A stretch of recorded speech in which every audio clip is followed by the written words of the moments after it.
성도 여러분 안녕하십니까? 네, 한 주간 평안하셨습니까? 네, 오늘은 기도를 배우다 두 번째 시간입니다. 저희가 지금 원래 사사기를 금요일 저녁마다 좀 연구를 하고 있었는데 애매한 부분에서 잠깐 끊겼죠? 삼손 처음 출생 비밀 얘기하다가 갑자기 끊기고 기도주의를 하려고 이제 기도에 대한 말씀을 나눴는데 사실 지난주에 다 마무리를 못해서 오늘 하는데 또 다 못할 것 같아서 좀 더 기도를 조금 다루고 그리고 다시 삼손으로 새로운 마음으로 좀 돌아와야 할 것 같다는 생각이 듭니다. 그리고 지난 시간을 먼저 좀 정리를 하려는데요. 왜 우리가 기도하지 않나요? 우리가 지난주에 기도를 배우다 기도는 뭐 해야 되는 거라 그랬죠? 기도는 배우는 거예요. 그렇죠? 아무리 가르쳐줘도 뭐 하지 않으면 배울 수가 없어요? 자기가 직접 해보지 않으면 기도가 뭔지 배울 수가 없어요. 예수님께서 제자들에게 사람들에게 기도는 이렇게 하는 거야 라고 알려주셨는데 다른 것 두 개를 알려주셨나요? 아니요. 동일한 것 두 개를 알려주셨어요. 왜 그런 거예요? 그들이 그 기도의 의미를 다 깊이 깨닫지 못했기 때문입니다. 그래서 기도는 진짜 직접 내가 해보지 않으면 아무리 옆에서 알려준다고 해도 내가 하지 않으면 배울 수가 없다는 거. 그리고 기도는 표현을 배우는 게 아니라는 거. 어떤 화려한 표현을 내가 습득한 것이 내가 기도를 배운 것은 아니다라는 거죠. 우리는 직접 기도를 하면서 그 정말 기도가 주는 깊은 유익들을 누릴 수 있어야 합니다. 우리는 왜 기도를 하지 않을까? 다시 좀 이 질문부터 시작을 좀 해보려고 합니다. 어떤 사람들은 이것이 단순히 절제력이나 결단의 부족 때문에 기도하지 않는 것이다 라고 생각할 수도 있겠습니다. 뭐 이런 거죠. 열심히 운동을 해야 되는데 잘 안 해요. 그리고 음식을 좀 가려서 먹어야 되는데 좀 맛있는 거 있으면 그냥 막 또 다 먹어요. 뭐 이런 내용과 동일하게 이 기도에 대해서 생각을 한다는 거죠. 그래서 결단하지 못하고 또 이렇게 절제력이 없어서 우리의 기도 생활이 꾸준하지 못하다라고 생각할 수 있다는 겁니다. 어떻게 생각하세요? 어느 정도 동의하십니까? 그래서 우리는 뭐 해야 되냐면 더 결단을 하고 더 절제를 하려고 하고 이 일을 위해서 좋은 자료들을 막 찾아보기도 합니다. 근데 그러나 기도는 그것과 같은 맥락의 것도 있지만 좀 더 깊은 차원의 문제입니다. 이것은 단순히 자기 관리나 자기 의지로 이루어지는 것은 아닙니다. 왜 그런가요? 이것은 철저한 마음의 문제인데 우리가 기도를 잘 하지 않는 이유는 죄송합니다. 기도를 열심히 하시는 분도 계실 텐데 제가 기도를 잘 하지 않는다라는 전제를 두고 지금 말씀을 나누는 것 같아서 근데 우리가 기도를 하지 않는 진짜 솔직한 이유를 물어보면 지난주에도 말씀드렸지만 이것이 별로 소용이 없다는 생각을 하기 때문입니다. 그 과정이 좀 이래요. 때로 우리가 기도를 하면 이루어질 때가 있어요. 그러면 막 너무 좋아요. 너무 좋아요. 그리고 또 재밌는 거 제가 한 가지를 느꼈는데 여러분 처음 막 신앙을 시작할 때 기도 응답이 잘 되시나요? 아니면 시간이 지나면 기도 응답이 잘 되시나요? 어떠세요? 처음 막 교회를 다니기 시작할 때 기도할 때 기도 응답이 잘 되신 경험들이 있으십니까? 안 그래. 저 기도 응답이 시간이 지날수록 잘 되십니까?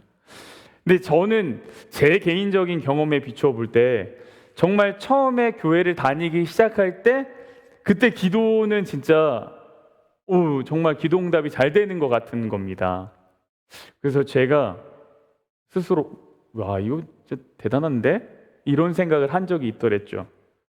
근데 저는 근데 시간이 지나면서 그 기도 응답이 되는 빈도수나 어떤 그런 게 예전 같지 않은 거예요. 저는 저만 그런 줄 알았거든요. 최근에 C.S. 루이스가 쓴 그 기도의 자리라는 책을 봤는데 그 사람도 그렇게 얘기하더라고요. 그리고 그 사람은 뭐라고 그러냐면 이게 대부분의 사람의 경험이다라고 이야기를 했어요. 그래서 나만 그런 건 아니구나. 그래서 기도를 하지 않게 되는 과정이 이런 겁니다. 처음에 기도를 했는데 응답이 돼요. 그래서 너무 감사하고 좋아요.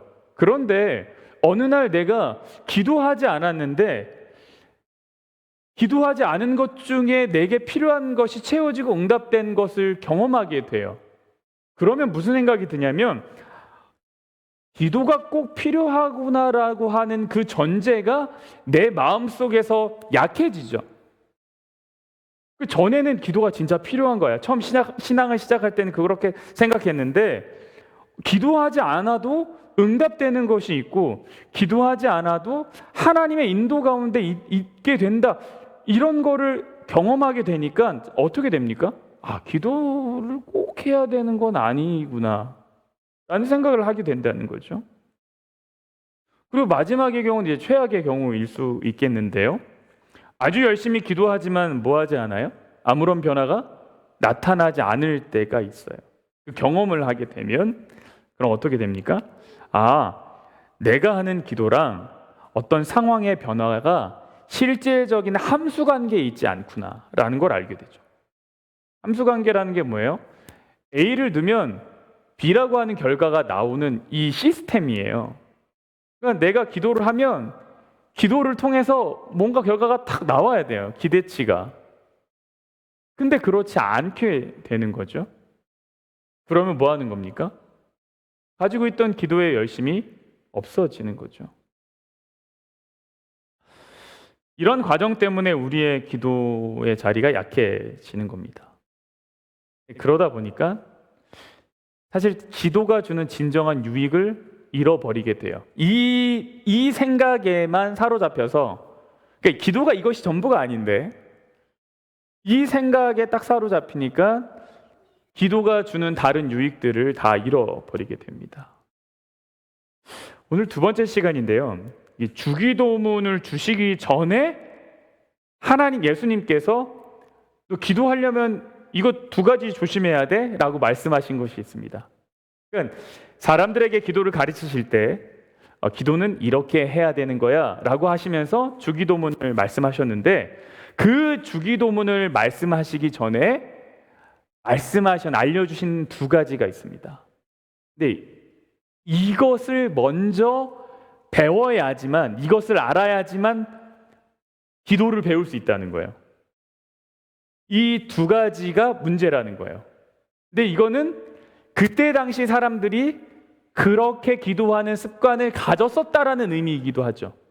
예수님이 사람들한테 기도를 이제 가르쳐 주시고 싶어 하셨어요. 기도는 이렇게 하는 거다 가르쳐 주고 싶은데 이미 그 사람들 속에서 어떤 잘못된 습관과 생각으로 하는 기도의 형태들이, 모습들이 꽉 자리 잡고 있었기 때문에 이 두 가지를 먼저 제거를 해야 되는 어떤 순서가 필요했던 겁니다. 첫 번째는 뭐냐면 제가 클리커가 없어서요. 근데 오늘 슬라이드가 딱 두 개밖에 없어요. 먼저 슬라이드를 좀 보여주시겠습니까? 네. 첫 번째는 이것입니다. 너희는 기도할 때에 외식하는 자와 같이 하지 말라. 그들은 뭐 하려고 기도합니까?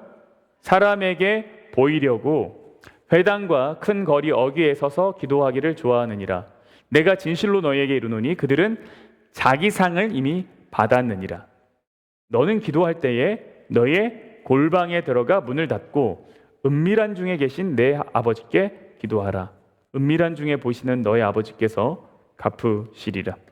첫 번째 내용은 이것입니다. 남에게 보이기 위한 기도를 하지 말아라. 다시 말하면 그들은 뭐 하기 위해 기도했었다는 거예요? 남들에게 보이기 위해서 기도하는 습관을 가졌었다라는 겁니다. 여러분, 오늘날 어떠세요? 오늘날 좀 어떻습니까? 오늘날도 좀 보이기 위한 기도를 하는 사람들이 있습니까? 되게 금방 찾으실 수 있는데, 보이기 위한 기도하는 사람?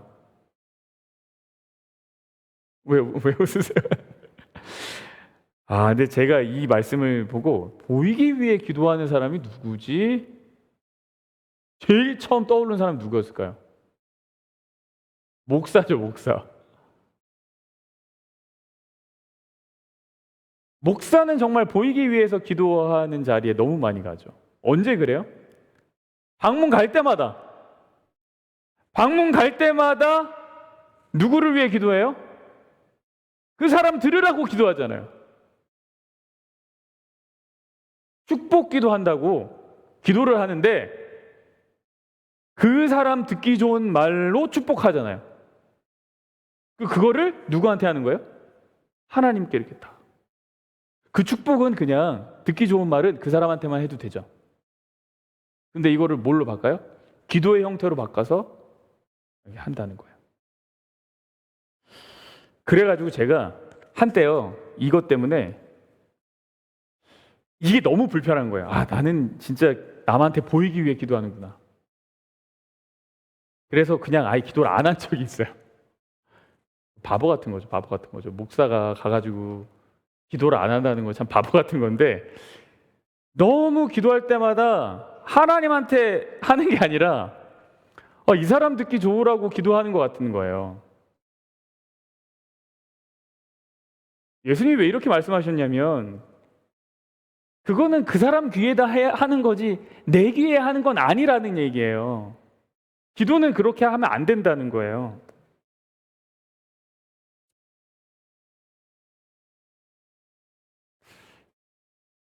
목사는 기도를 하지 않아야 하는 것이 아니라 남에게 보이기 위한 기도를 하지 말아야 하는데, 이 구데기 무서워서 장 못 닦는다고 한때 그런 적이 있었습니다.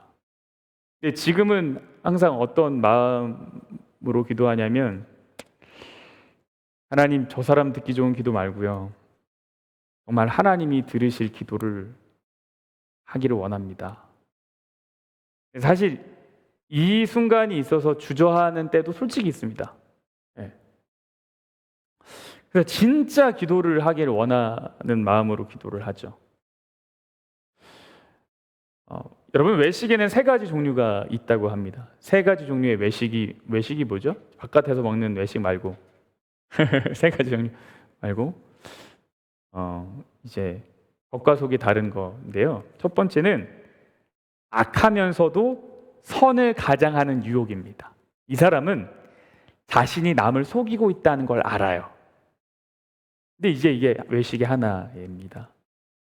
이 사람은, 만약에 이 사람이 기도하면 남을 속이기 위한 기도를 하는 거죠.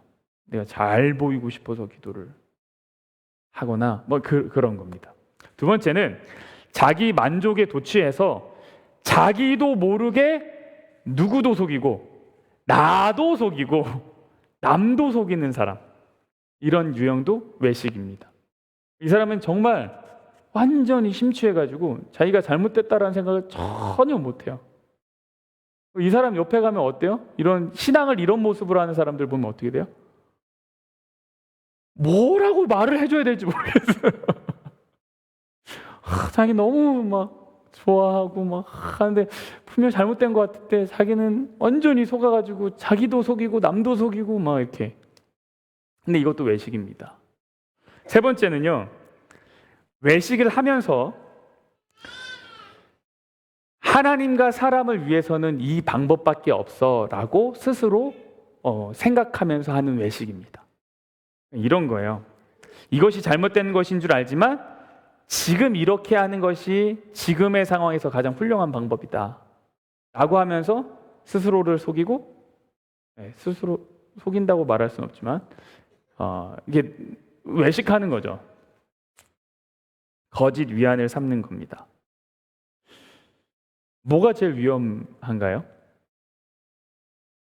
세 가지 중에 다 위험하죠. 다 위험하죠. 다 위험해요. 그리고 다 불쌍합니다. 예수님의 경고는 기도하는 사람들이 이런 위험에 빠질 수 있다는 거예요. 남을 속이기 위해 기도하고, 나는 악하지만 이 악함을 감추기 위해서 다른 사람을 속이기 위해 기도하기도 하고요. 기도하는 것에 너무 심취한 나머지 이것이 잘못된지 모르고 내 신앙이 올바른 줄 알고 이거를 자랑 삼아 얘기하면서 자기의 의를 높이는 기도에 빠질 수도 있다는 거예요. 또 한 가지는 경건의 능력은 없지만 어쩔 수 없이 그 자리에 있기 때문에 억지로 그것을 만들어가는 경우도 있는 거예요. 예수님이 보시기에 이거 셋 다 안타까운 거예요.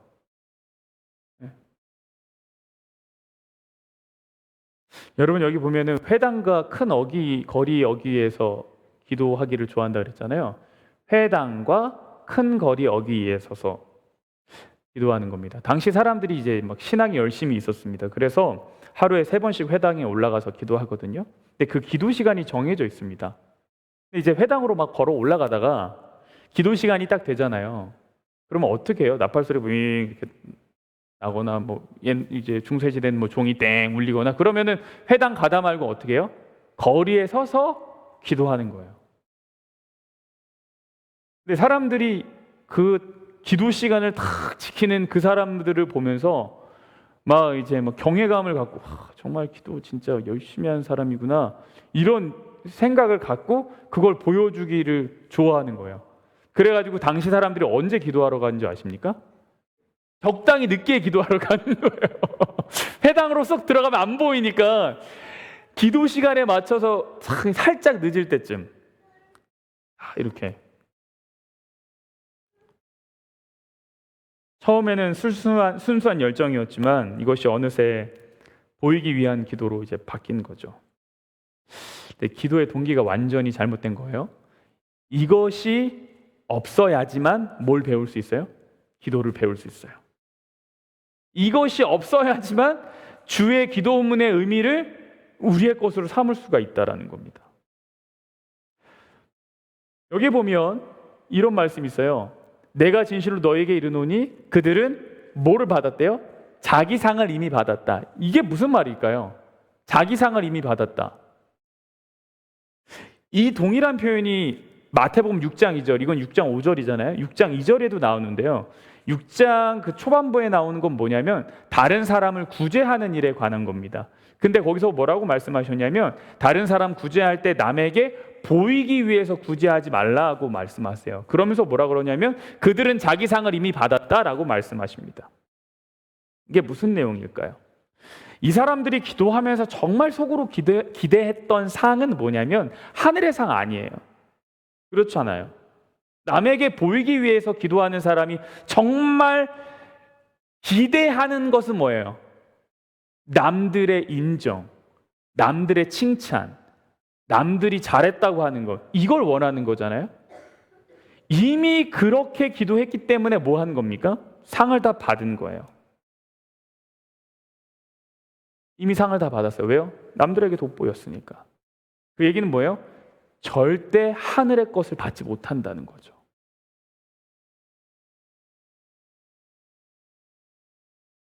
그래서 예수님은 기도할 때 골방에 가서 기도하라고 하십니다. 여러분, 이것은 물리적 위치를 말하는 것은 아닙니다. 항상 어떤 물리적 위치를 말하는 것이 아니라 이것은 내 내면의 은밀한 하나님과의 공간, 대화라고도 할 수 있겠습니다. 예수님은 은밀한 중에 기도하라고 하셨고 하나님이 은밀한 중에 갚으신다고 하셨습니다. 왜 하나님은 골방에서 기도하라고 하실까요? 왜 다른 사람에게 보이기 위한 기도를 하지 말라고 하실까요? 단순히 교만한 자에게는 기도의 응답이 이루어지지 않기 때문입니까? 왜 굳이 골방에 가서 해야 됩니까? 남들에게 좀 보이면서 기도하면 안 돼요? 결론부터 말씀드리면 골방에 가서 기도할 때만 경험할 수 있는 것이 있습니다. 네, 그것이 진정한 기도의 유익이기 때문입니다. 이거는 골방에서 기도할 때만 알 수 있어요. 사람들 보이는 데서는 알 수 없어요. 여러분, 그래서 회중 기도로 모든 기도의 생활이 다 만족스럽게 충족되지 않습니다. 절대로 그렇지 않습니다. C.S. 루이스의 순전한 기독교에 있는 내용을 좀 읽어드리겠습니다. 평범하고 순수한 한 그리스도인이 기도를 아뢰고자 무릎을 꿇는다. 그는 하나님과 소통하려 한다. 그가 그리스도인이라면 자신을 기도하게 하시는 분 또한 하나님이심을 안다. 그가 진짜 그리스도인이라면 내가 지금 기도하는 건 내가 잘나서 기도하는 거야가 아니라 나를 기도하게끔 하신 분도 역시 하나님이지라는 걸 안다는 거야. 그가 진정한 그리스도인이라면, 즉 그 사람 안에 계신 하나님이시다. 그 안에 있는 하나님. 그러니까 이렇게 되는 거예요. 또 그는 하나님을 제대로 아는 자신의 모든 지식이 그리스도를 통해서 온다는 사실도 안다. 하나님이자 인간이신 그리스도께서 곁에서 그의 기도를 도우시고 그를 위해 기도하신다. 보다시피 하나님은 그가 기도를 드릴 대상이자 그의 안에서 그가 기도하도록 충동하시는 분이다. 맞습니까? 우리가 기도하러 갈 때 내 안에서 기도하도록 움직이시는 내 마음을 이끄시는 분도 하나님이고 동시에 이 기도를 받으시는 분도 누구예요? 하나님이죠. 즉 도달하려는 목적지이자 원동력이다. 도달하려는 목적지이자 원동력이다. 아울러 그분은 목적지로 향해 가는 길 내지는 다리이시다. 모든 기도에는 처음과 중간과 끝이 다 누구로 다 가득 채워지는 겁니까? 하나님으로 가득 채워지는 하나님으로. 요컨대 평범한 한 사람이 기도하는 작고 평범한 방에 실제로 삼위일체 하나님이 온전한 삼중의 생명으로 함께 계신다. 기도를 하게 하는 분, 기도가 되게 하시는 분, 그리고 기도를 받으시는 분. 이 삼위 하나님의 사역이 어디에서 일어나냐면 기도의 자리에서 일어난다는 거죠. 이 사람은 더 높은 차원의 생명에 붙들리는데 나는 이를 조회, 이게 이제 헬라 말인데요. 영원한 생명, 하나님의 생명 이런 뜻입니다. 또는 영적 생명이라 부른다. 그는 자신으로 남아있으면서도 동시에 하나님께 이끌려 하나님 속으로 들어간다. 이런 표현을 엘렌 화이트도 했습니다. 기도는 우리가 있는 자리로 내려오게 하는 것이 아니라 뭐라 그랬어요? 내가 하나님의 보좌로 올라가는 경험이다 라고 그랬죠. 그래서 여러분 골방에서 기도해야 되는 이유는 이것입니다. 골방에서 기도할 때만 누릴 수 있는 하나님과의 깊은 교제가 있습니다. 그 삼위 하나님의 사역을 오롯이 내가 경험하고 느끼고 고백할 수 있습니다. 이것은 다른 곳에서 할 수 없습니다. 이게 기도가 주는 엄청나게 큰 유익입니다. 골방에서의 기도, 은밀한 중에 하는 기도의 유익입니다. 상을 갚으시는, 은밀한 중에 보시는 내 아버지께서 갚으시는 이것은 부수적인 겁니다. 이게 제일 중요한 건 아닙니다. 두 번째는요, 이제 다음 슬라이드 보시면 마태복음 6장 7절 8절인데요. 두 번째는 이것입니다. 기도할 때에 이방인과 같이 중언부언하지 말라. 그들은 말을 많이 하여야 들으실 줄 생각하느니라. 그러므로 그들을 본받지 말라. 구하기 전에 너희에게 있어야 할 것을 하나님 너희 아버지께서 아시느니라. 이것이 기도를 하는 데 있어서, 주의 기도문을 배우는 데 있어서 우리 안에서 제거해야 될 두 번째 것입니다. 이것이 있으면 기도를 배울 수가 없습니다. 뭐예요? 중언부언하지 말라. 많이 말해야 들을 것이다 라고 하는 생각, 이거 버리라는 겁니다. 중언부언은 의미 없는 같은 말을 계속 반복하는 겁니다. 근데 여기 보면 이방인과 같이 중언부언하지 말라 그랬어요. 이방인들은 주문처럼 반복해서 의미 없는 말을 되새기면서 기도했던 것 같습니다. 성경의 대표적인 그 이방인이 기도하는 장면이 나오는데 열왕기상 18장 26절에 보면 이 바알의 그 선지자들이 엘리야랑 싸움을 할 때 이런 표현이 나옵니다. 그들이 받은 송아지를 가져다가 잡고 아침부터 낮까지 바알의 이름을 불러 이르되 바알이여 우리에게 응답하소서. 이 바알이여 우리에게 응답하소서, 이것을 언제부터 언제까지 했다고요? 아침부터 낮까지. 그러니까 아침부터 오후까지 계속 비나이다 비나이다 비나이다. 바알이 신이었어요. 응답하소서. 이거를 무한히 반복적으로 했다라는 겁니다. 근데 놀라운 건 이거를 지금 누구한테 얘기하고 계세요? 유대인들에게 얘기하고 계시죠. 그러니까 그들도 이와 같은 기도의 습관들을 가지고 있었다는 거예요.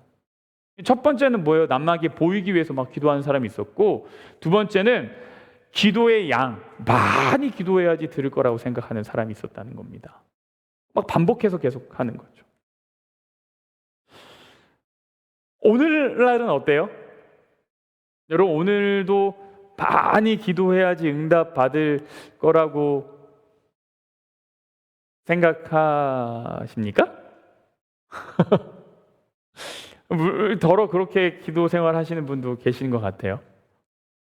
그런데 오늘날 제가 봤을 땐 현대인의 삶을 돌아보면, 젊은 사람들을 돌아보면 오히려 약간 이런 것이 아닌가 싶습니다. 어차피 오래 기도하는 것은 글렀어요. 귀찮아요. 그리고 문제는 뭐냐면 내가 지금 적당히 살만해요. 그래서 기도하는 것 자체를 그냥 안 하는 거죠. 어떤 사람들 많이 기도해야지 응답할 줄 알고 많이 기도하는데, 요즘 사람들은 뭐예요? 아예 그냥 기도를 안 해요. 먹는 것이야 뭐 대충 어느 정도 이 정도 먹으면 되고, 깊은 고민들이 생기면 여러 가지 방법들을 해결할 수 있고, 혹 문제가 생겨서 짜증이 나면 어떻게 돼요? 짜증을 내면 되죠. 그냥 이렇게 저렇게 다 살아갈 수 있으니까 뭐 하지 않아요? 기도하지 않아요.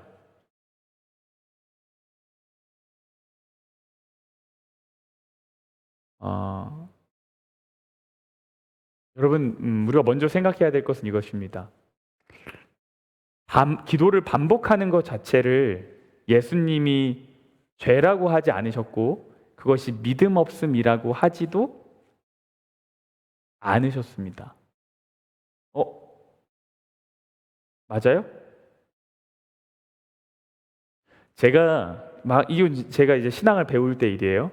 중언부언하지 말라는 말 때문에 이거 했던 기도를 다시 기도하면 믿음 없는 거라는 얘기를 어디서 들어가지고 다시 반복해서 기도 드리는 게, 이게 믿음이 없으니까 딱 한 번만 기도해요, 진짜.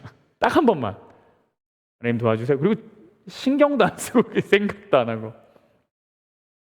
근데 여러분, 누가복음 11장에 보면 예수님이 기도에 대한 이야기를 또 가르쳐 주시잖아요. 누가복음 11장에 그러니까 제자들이 다시 예수님께 기도를 좀 알려주세요 했던 장이 누가복음 11장이에요. 근데 그 누가복음 11장에서는 어떤 이야기가 나오냐면 밤중에 찾아온 손님에 대한 이야기를 해요. 그 사람이 그 집주인한테 간청해요. 여러 번 간청해요. 집에서 잠자고 있는데 와서 뭐예요? 먹을 거 없다고. 손님 오는데 먹을 거 없다고. 떡 달라고. 무지하게 괴롭힙니다. 그렇게 기도하라고 말씀하셨어요. 그러니까 중언부언하는 것과 여러 번 간청하는 것과는 똑같은 거예요, 다른 거예요? 다른 거예요. 다른 거예요. 여러분, 그래서 마태복음 26장에 예수님도 같은 기도를 여러 번 했다는 표현이 나옵니다. 마태복음 26장 44절에 보면 또 그들을 두시고 나아가 세 번째 같은 말씀으로 기도하신 후, 이런 표현이 나와요. 예수님이 십자가를 지시기 직전에 이 십자가를 두고 기도하시는 장면인데 똑같은 말씀으로 세 번 기도를 하세요. 예수님이 믿음이 없으셔서 그런 거예요? 아니에요. 그렇지 않죠. 예수님이 그분의 사역을 이루시기 위해서 계속 힘을 얻기 위해서 간청하시는 중이에요. 그래서 우리가 생각해야 될 것은 뭐냐면요, 기도의 양과 응답의 상관관계를 일단 좀 비워야 됩니다. 이것이 비워져야지 우리가 기도의 유익을 누릴 수 있는 자리로 들어갈 수 있습니다. 많이 기도하지 못하면 어차피 많이 기도하지 못하니까 아예 안 해버리는 거예요. 또한 어떤 사람은 뭐 하늘의 응답을 받기 위해서 뭐 하루에 뭐 2시간 말씀을 읽지 않으면 하루를 시작하지 않았다라고 막 이런 표현들이 있으면 난 어차피 2시간 못하니까 아예 안 하지 뭐 이렇게 된다. 그러면 안 된다는 거예요. 이런 생각들이 하나님이 원하시는 기도의 생활을 방해하는 겁니다. 얼마나 오래 기도했는가는 기도를 다루는데 핵심적인 질문이 아닙니다. 여러분 5분 기도가 강해요? 30분 기도가 강해요? 5분 기도가 강합니까? 30분 기도가 강합니까? 믿음이 강한 기도가 강한 거죠. 그죠? 30분을 하든 30초를 하든 어떤 마음으로 어떠한 주제로 내가 기도를 하고 있는지가 훨씬 중요합니다. 여러분 중언부언하지 말아야 되는 이유에 대해서 예수님 뭐라 그러시죠? 구하기 전에 너희에게 있어야 할 것을 하나님 너희 아버지께서 아신다 그랬습니다. 우리의 의심이 머무는 곳은 사실 여기죠. 그렇죠? 이렇게 중언부언하지 마. 그럼 이제 했던 말 계속 반복하면서 주문처럼 하지는 않는 거야. 그러나 내가 간청은 할 수 있어. 여러 번 하나님 도와달라고 내 마음으로 기도할 수 있어. 근데 왜 이 중언부언하지 말아야 되지? 봤더니 뭐래요? 이미 우리에게 있어야 할 것을 하나님이 아신대요. 그러니까 막 여러 번 얘기하지 말라는 거예요. 여러분 그러면은 이런 결론에 도달하죠. 하나님이 우리의 필요를 다 아시면 기도할 필요가 없는 것 아닌가? 여러분은 그런 생각을 안 하십니까? 여러분 정말 성실하시고 진실한 그리스도인이십니다. 저는 꾀가 많아가지고요. 이런 거 보면 그러면 기도를 안 해도 되네. 다 응답되니까. 기도가 아무 소용이 없네. 이런 생각을 하게 되죠. 여러분 이게 너무 초보적인 질문이지만 실제로 진짜 기도를 하고자 하는 사람들은 이 말씀을 보면 그런 질문에 이렇게 도달하게 됩니다.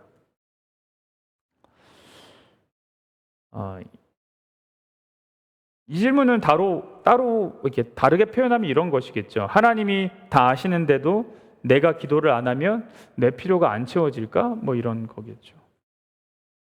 근데 이 질문 자체가 사실 왜 그러냐면, 왜 하는 거냐면, 기도를 이제 도깨비 방망이처럼 아까 말씀드렸던 어떤 함수식으로 생각하기 때문에 이런 질문들을 하게 되는 겁니다. 기도를 내 필요를 채우는 수단으로만 바라보기 때문입니다. 여러분, 하나님이 우리에게 있어야 할 것을 다 아시기 때문에 내가 기도를 안 하는 것이 아니라 하나님이 나에게 있어야 할 것을 다 아시기 때문에 내가 더 많이 기도할 수 있습니다. 맞습니까? 여러분, 하나님이 내게 있어야 할 것을 다 아신다는 이야기는 하나님이 내게 관심이 아주 많다는 이야기입니다.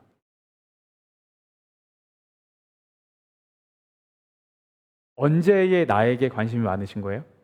과거의 어떤 한 시점에 나에게 관심이 많으신 겁니까? 아니면 미래의 어떤 한 시점에 나에게 관심이 많으신 겁니까? 아닙니다. 하나님이 지금 나에게 있어야 할 것을 다 아십니다. 그 얘기는 뭐냐면 하나님이 지금 나에게 엄청나게 관심이 많으시다는 겁니다. 지금 나에게 관심이 많으세요. 나를 가장 잘 아는 분은 누구예요? 하나님이에요. 여러분은 여러분을 가장 잘 아는 사람이 있다고, 여러분을 정말 잘 아는 사람을 어떻게 대하십니까? 이미 다 알기 때문에 이야기하지 않나요? 여러분을 정말 잘 아는 친구랑 여러분을 잘 모르는 친구가 있어요. 여러분은 누구에게 가서 도움을 요청하십니까? 잘 아는 사람에게 가서 하죠. 여러분을 잘 아는 엄마가 있고 여러분을 하나도 모르는 아빠가 있어요. 그러면 여러분은 누구에게 가서 부탁하시겠어요? 엄마한테 가겠죠. 나를 잘 알기 때문에 뭐 할 수 있냐면 가서 이야기할 수 있고 요청할 수 있는 거예요.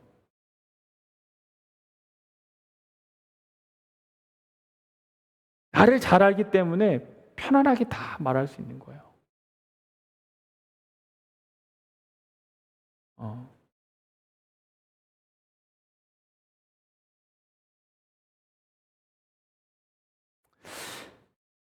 그래서 기도할 때 나의 모든 것을 이야기할 수 있습니다. 다 아시기 때문에요. 그것이 아주 천박한 것이라고 할지라도 말할 수 있습니다. 그래서 여러분, 기도할 때는 나의 감정을 함께 말씀하셔야 됩니다. 내가 무엇인가가 필요하다고 한다면 하나님, 저 이거 필요합니다. 꼭 주세요. 꼭 주세요가 아니라 하나님, 내가 이것이 있을 때 나는 이런 것을 잘할 수 있다라고 좀 생각을 해요. 이런 점에서 참 좋을 것 같아요. 라고 이렇게 기도하십시오. 근데 이거는 사람들 다 있는 데서 같이 기도할 때 하는 기도는 아닙니다. 이거는 골방에서 하는 기도입니다. 네. 여러분, 누군가가 너무 밉다면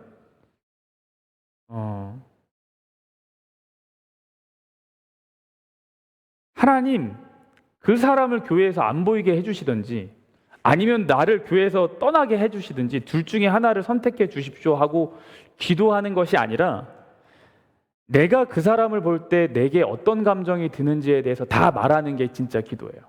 하나님, 나는 그 사람을 볼 때 이런 게 불편하고 그 사람이 이렇게 얘기할 때 난 그런 게 불편하고 나 이런 게 참 불편합니다. 왜요? 하나님이 나를 가장 잘 아시니까 내가 그런 것들을 다 말할 수 있는 거예요.